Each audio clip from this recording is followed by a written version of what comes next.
Nelson Mandela disait que le courage n'est pas l'absence de peur, mais simplement la capacité à la vaincre.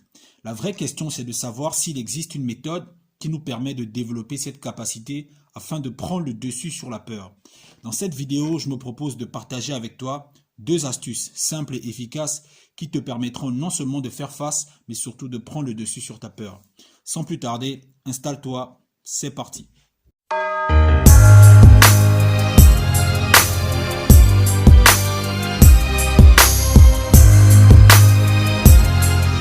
Bonjour à toi et bienvenue sur ce nouveau numéro. Moi c'est Kenneth de la chaîne Mental de Gagnant.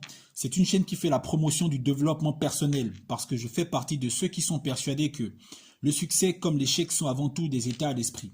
Le succès et l'échec sont des comportements que l'on peut exprimer mais qui découlent avant tout d'une posture mentale. C'est-à-dire un schéma de pensée que l'on entretient qui influence fortement nos attitudes et les résultats que nous obtenons dans la vie.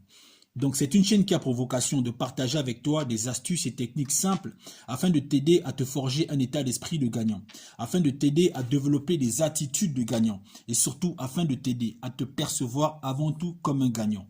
Ceci dit, avant d'entrer dans le vif du sujet, je t'invite à t'abonner et à activer la cloche de notification pour ne pas rater les vidéos les plus récentes et le fil d'actualité. Bien, dans ce numéro, je souhaite parler avec toi d'une émotion importante. C'est une émotion que nous connaissons tous. Il s'agit bien évidemment de la peur. Déjà, c'est quoi la peur? La peur est une émotion normale de l'organisme au même titre que la colère, la joie, la tristesse ou la jalousie. Sauf qu'elle est classée comme émotion négative parce qu'elle a le pouvoir de nous tétaniser. Elle a le pouvoir de nous faire perdre notre lucidité et le contrôle sur certaines situations, au point de nous empêcher d'atteindre nos objectifs. Bien. Première astuce sans plus tarder, c'est un élément que tu ne soupçonnes même pas. En fait, la nature nous a tous dotés d'un outil extraordinaire qui nous permet d'influencer nos émotions. Malheureusement, c'est quelque chose que l'on n'apprend pas à l'école. Il s'agit de ton imagination. Oui, oui, ton imagination. J'en veux pour preuve, lorsque j'étais tout petit, je craignais de dormir dans des pièces totalement sombres, ou même de rester quelques minutes dans une pièce totalement noire, comme la plupart des enfants d'ailleurs. Et j'ai gardé cette habitude jusqu'à une partie de mon adolescence. Et en grandissant, je me suis dit, mais pourquoi j'avais cette crainte en fait? J'ai réalisé que c'était mon imagination qui me jouait des tours. Effectivement, lorsqu'on est petit, on a l'imagination très développée. Et lorsqu'on se retrouve dans une pièce totalement sombre, ben on a des images qui nous viennent en tête. On a des images du monstre qu'on a vu dans le dernier film d'horreur. On a des images d'un parent de faim. On a des images d'une bête fauve. Donc on imagine tout un tas de choses qui font que le cerveau il capte et ça influence notre humeur, nos émotions. Et ça génère en nous la peur.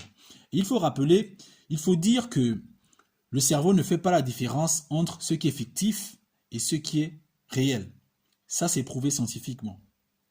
C'est pour ça, lorsqu'on est tout petit, lorsqu'on imagine une situation quelconque, par exemple on s'imagine avec un serpent qui est prêt à nous dévorer, le cerveau va le voir, va percevoir cette information comme si c'était réel en fait. Et va sécréter l'émotion correspondante à l'image, à la pensée qu'on a, c'est-à-dire la peur.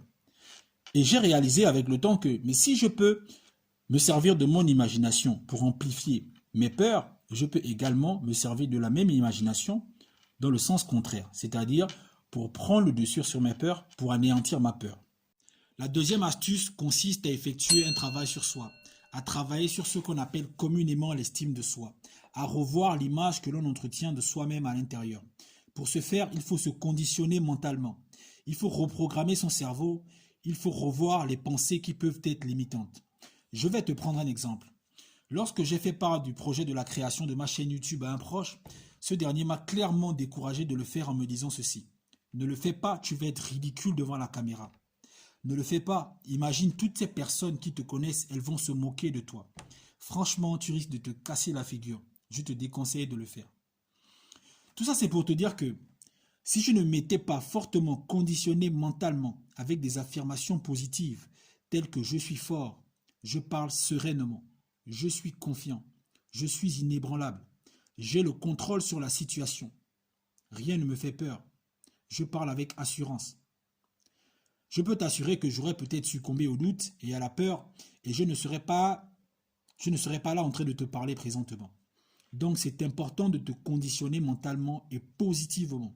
Ce qui fait que lorsque la difficulté se présentera devant toi, lorsque la peur tentera de s'installer, mais tu auras véritablement le contrôle. Tu seras fort devant la peur. C'est tout pour ce numéro. Surtout, n'oublie pas de mettre en pratique ces techniques. Ça pourra t'aider éventuellement en cas de peur. Dans tous les cas, c'est avec plaisir que je te donne rendez-vous sur un prochain numéro. On est ensemble.